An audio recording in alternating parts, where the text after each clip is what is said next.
பாலியல் வழக்கில் சிக்கியுள்ள பிரஜ்வல் ரேவண்ணாவிற்கு பிடிவாரண்ட் பிறப்பிக்கப்பட்டுள்ளது. பெங்களூரு செஷன்ஸ் நீதிமன்றம் இந்த உத்தரவை பிறப்பித்திருக்கிறது. மேலும் இது தொடர்பான கூடுதல் விவரங்களோடு இணைகிறார் எமது செய்தியாளர் பாரதிராஜா. பாரதிராஜா, வணக்கம். இது தொடர்பான முழு விவரங்களை சொல்லுங்க. கண்டிப்பாக ஆபாச வீடியோ விவகாரம் தொடர்பாக ஏற்கனவே பிரஜ்வல் ரேவண்ணா பல முறை சம்மன் அனுப்பப்பட்டு நேரில் ஆஜராகி, அதாவது எஸ்ஐடி முன்பு நேரில் ஆஜராகி விளக்கம் அளிக்கவில்லை. இந்த நிலையில் தான் எஸ்ஐடி நீதிமன்றத்தை நாடி இருக்கிறது. என்றால் அவருக்கு 5 முறைக்கு மேல் சம்மன் அனுப்பப்பட்டு விட்டது.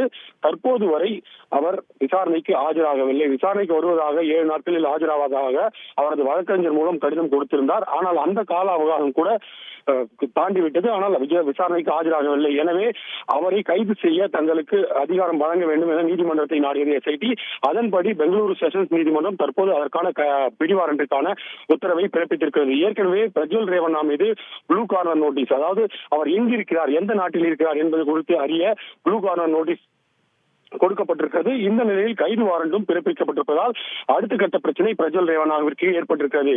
அவர் எங்கு உள்ளார் என்பதை அறிந்து சிறப்பு புலனாய்வு குழுவே அங்கு சென்று அவரை கைது செய்யக்கூட வாய்ப்பு இருக்கிறது. ஒட்டுமொத்தத்தில் இது பிரஜ்வல் ரேவண்ணாவிற்கு மேலும் ஒரு பின்னடைவை ஏற்படுத்தியிருக்கிறது. ஏனென்றால் ஏற்கனவே முதலில் ஆபாச வீடியோ விவகாரமாக வந்து பின்னர் அது பாலியல் பலாத்கார வழக்காக மாறி இருந்தது குறிப்பிடத்தக்கது. அது தொடர்பாக எஃப்ஐஆரும் பதிவு செய்யப்பட்டிருக்கிறது.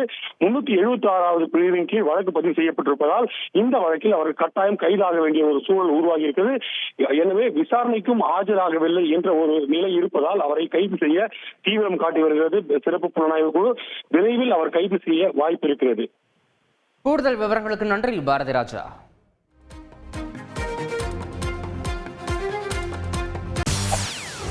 செய்திகளை உடனுக்குடன் தெரிந்து கொள்ள உடனே சப்ஸ்கிரைப் பண்ணுங்க.